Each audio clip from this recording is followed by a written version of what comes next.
da questão da concorrência. É muito do, a concorrência é salutar em qualquer parte do mundo, ela deve existir, mas é importante que a concorrência esteja com as mesmas regras, com os mesmos limites que aquela pessoa está a concorrer consigo.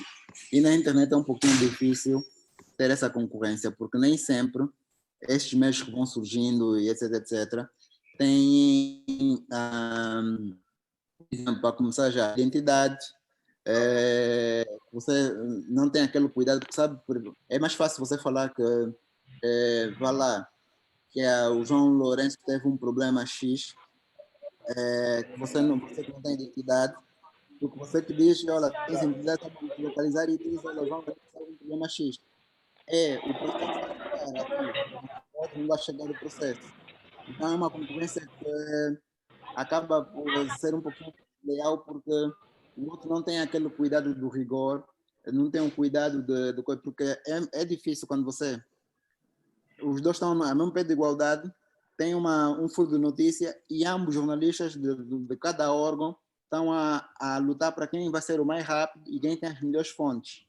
Isso é diferente do que aquele que não tem isso, ele diz, não, eu vou postar para ver se o João Lourenço mesmo tem um problema de doença ou não, vamos investigar nos comentários, vamos saber se lá... Ok. Eu não sabia dessa tática, para estar aprendendo.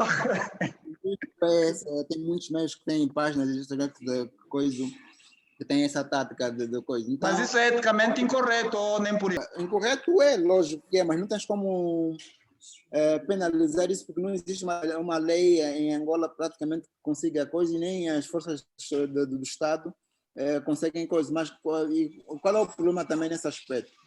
É que, se for verdade, estás a legitimar essa tática. Ok. A tática do adivinha, alguém chegou, ouviu, e às vezes até a fonte é um também que só ouviu um bate e falou já naquele que tem um meio dono de uma página, de coisa, ele falou, e ele sem medo nem é para que ninguém me conheça, ninguém sabe quem é, sou o dono, whatever, vou postar isso. E às vezes é intencional, né? Às vezes é intencional, essa fonte tem uma intenção por trás, às vezes política ou econômica, ou mesmo uma intenção de prejudicar o bom nome e honra da outra pessoa. E ele diz, ninguém me conhece, ninguém sabe onde é que eu sou, ninguém vai me procurar, eu vou pôr, vamos descobrir se é verdade ou não nos comentários. Então, e o outro, que paga impostos, que tem essas regras todas, ele se preocupa, não, eu se fazer isso, significa que daqui a 2 se for mentira, a Unitel também vai ver isso, vai dizer, Sérgio, você está a informar mal, estás a perder credibilidade, eu já não vou te pôr dinheiro na tua página. Ok. Já não está contigo. Então, tens essa responsabilidade toda na coisa, ou seja, há uma responsabilidade maior nesse aspecto. Então, a concorrência da internet é um pouquinho chata, mas também não podemos reclamar muito, porque também acabamos por ser uma concorrência ruim para o tradicional, porque às vezes está a acontecer uma coisa, nós, por sermos muito mais rápidos, já estamos a informar, porque já temos isso, e às vezes o tradicional tem que ligar para o satélite, tem que ligar para não sei quantos, para entrar em direto.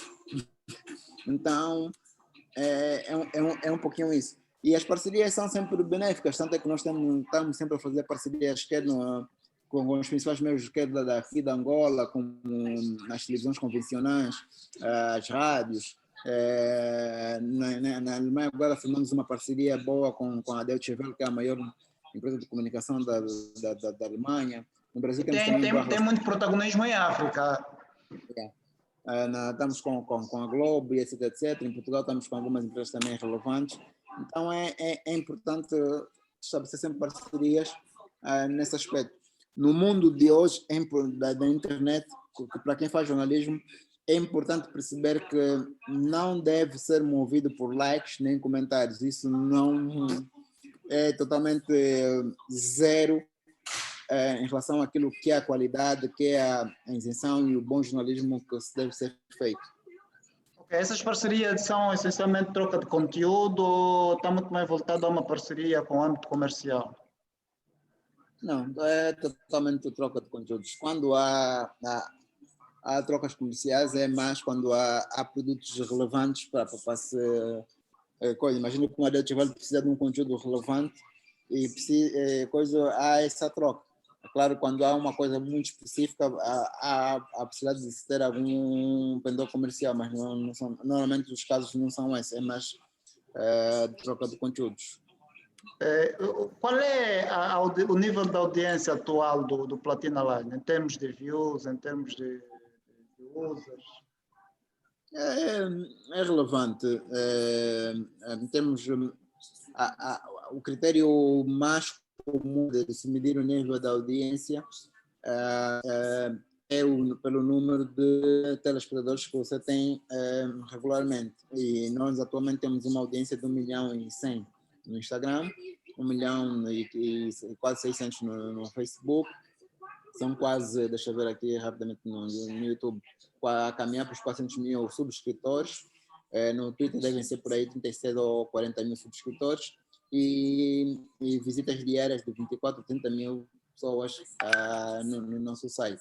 Que é para nós o nosso principal... Consegue definir o tipo de target, Sasha? Qual é o teu tipo de target? Qual é o teu público-alvo a nível de classe? Não sei, é a minha interpretação. Eu responder como o público-alvo está desde mulheres e homens. Homens são a maioria, são 58%, e mulheres um pouco abaixo disso, mas nos 40 e tal, 45 por aí. A nível de classe? Não, são várias classes sociais, mas é claramente a classe média, a média alta, coisas nesse momento são os maiores consumidores. Ou seja, porque elas são dessas pessoas também que primam e velam por um pouquinho de mais credibilidade de verdade naquilo que se é publicado.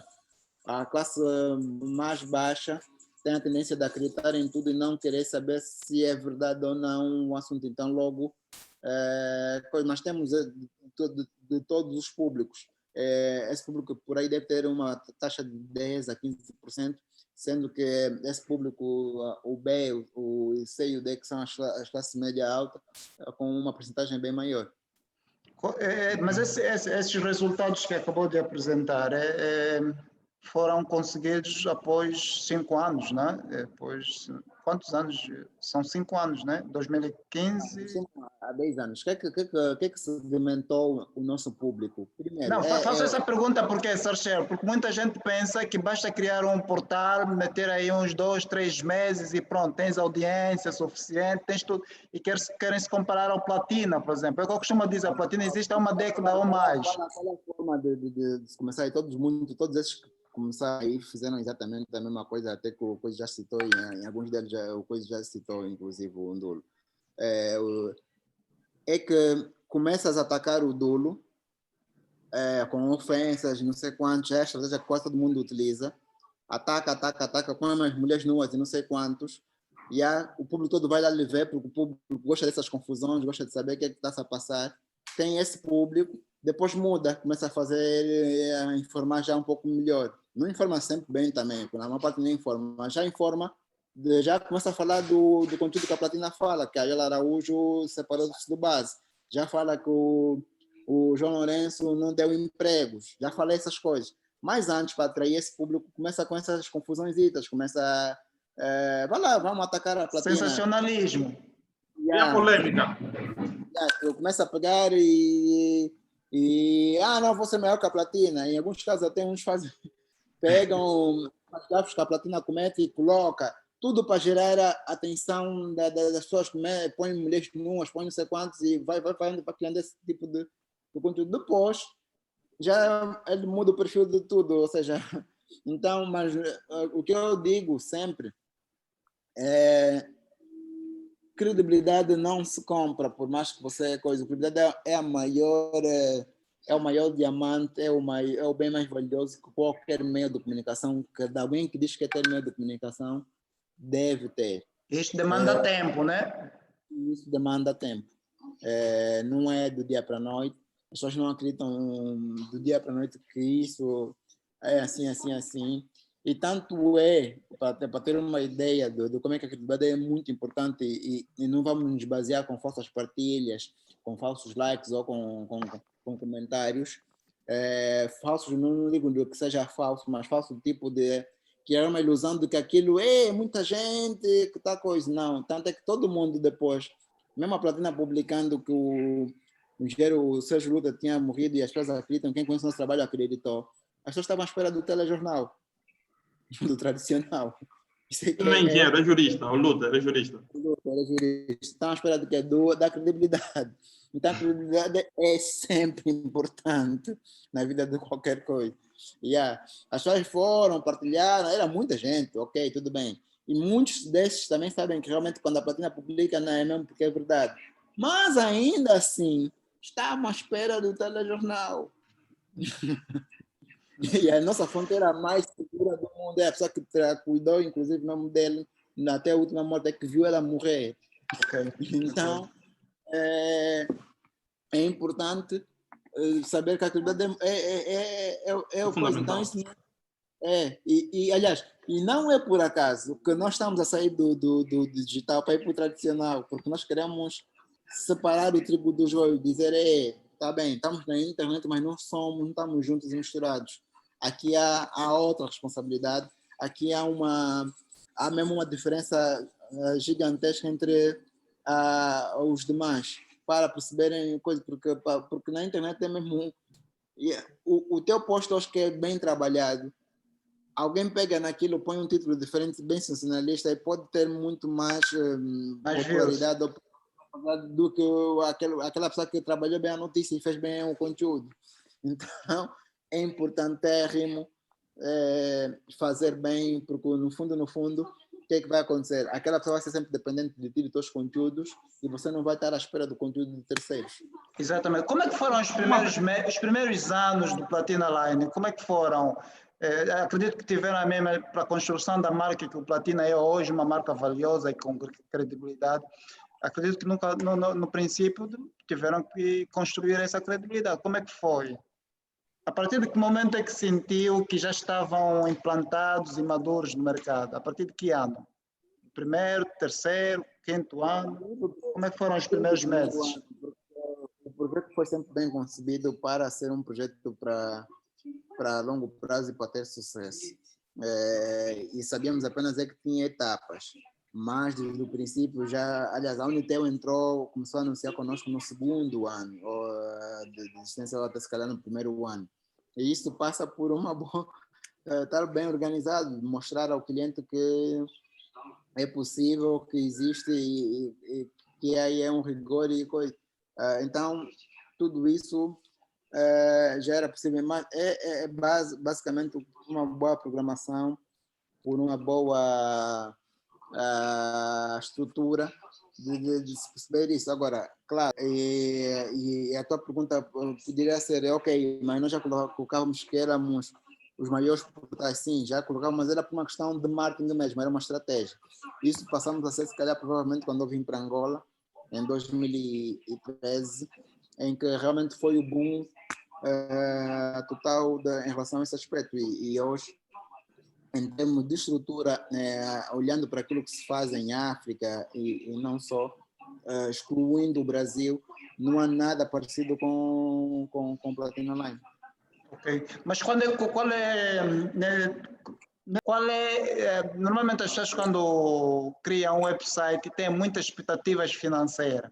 Dizem, vou fazer dinheiro, para além do aspecto utilitário do próprio portal em termos de oferecer informação, mas as pessoas têm também expectativas financeiras. Qual é o faturamento médio de um Clube Capa, só para termos aqui como referência para quem quer entrar para este mercado, saber a viabilidade ou não econômico-financeira de um projeto dessa natureza? O Capa Angola, quando você vem em Angola, faturava 2, 3 milhões de dólares por ano. É muito irrelevante isso. O que vai multiplicar isso é o número de serviços e publicidade que você tem em relação à tua página. Agora, as pessoas têm que ter claramente noção de que não se nasce hoje e achar que a partir da manhã tens tens muito dinheiro, vai ganhar muito dinheiro com isso. O mercado angolano é muito pequeno ainda. E pior ainda, há um déficit enorme de anunciantes no país. Então, se há um déficit de anunciantes, Então significa que tem menos publicidade. Isso é visível até nas próprias cadeias de televisão. Um bom projeto de televisão só é viável quando há publicidade. As televisões locais praticamente quase sobrevivem da boa vontade dos acionistas, porque comercialmente quase nem é possível. Agora, algumas estão na plataforma de DCV que recebem um financiamento por isso, etc, etc. Mas na sua maioria não tem como sobreviverem. Por quê? Porque não há anunciantes. E a mesma coisa se dá ainda na internet, há muito pouco ainda para se explorar. As boas alternativas em relação ao Google, e etc, etc, que paga um valor, mas claramente depois não vais conseguir ter grandes estruturas. O que eu posso dizer em relação à minha experiência? Passa muito pela questão da credibilidade, pela questão da longevidade, do tempo que se existe e do networking que se criou em relação às marcas. Como é que eu digo? Eu sou daqueles que, se eu tiver uma marca comigo, essa marca deve ser protegida. Se tiverem a falar mal dessa marca, esse conteúdo não é veiculado na Platina, independentemente de eu ser isento ou de ser imparcial em relação ao jornalismo, mas essa marca deve ser protegida. Ou vai a campanha, por exemplo, da Movicel, etc, etc. Você é meu cliente, logo eu tenho que proteger a Movicel. Isso significa dizer que daqui a 3, 4, 7, 8 meses, a Movicel, quando resolver lembrar de mim mesmo com pouco dinheiro, ela vai continuar a anunciar comigo, porque eu protejo. Ou se tiver que escolher, ela vai dizer, não, o Sarchel é um bom parceiro, porque não permite, acima de tudo, por mais que ele queira, principalmente na internet, por mais que ele queira informar, etc, etc, ele prima por dar a conhecer sim, mas ainda assim tem o cuidado de velar pela marca da qual investe dinheiro nele. Então, essa é basicamente uma das principais estratégias nesse aspecto. Sei que teve parceria com a TPA por causa das Live, que está a ser um grande sucesso, as Live, TPA. Tem as lives que temos feito, live no Cubico, foram um grande sucesso em tempo de pandemia, mas antes já fazíamos isso tudo, essa questão das lives, tornaram-se mais populares agora, por causa das pessoas estarem em casa. E de forma resumida, os podcasts, os conteúdos audiovisuais, como filmes, novelas, séries, que nós queremos colocar isso em programação na internet, são as grandes apostas que nós queremos fazer. E claramente a rádio, que está a vir aí, já está disponível em 96.8, ela terá uma componente muito focada no entretenimento e claramente integrada com a Platina Line. Então, podem em breve esperarem muitos conteúdos ligados que vão ser feitos na rádio, em audiovisual nas plataformas virtuais da Platina Line.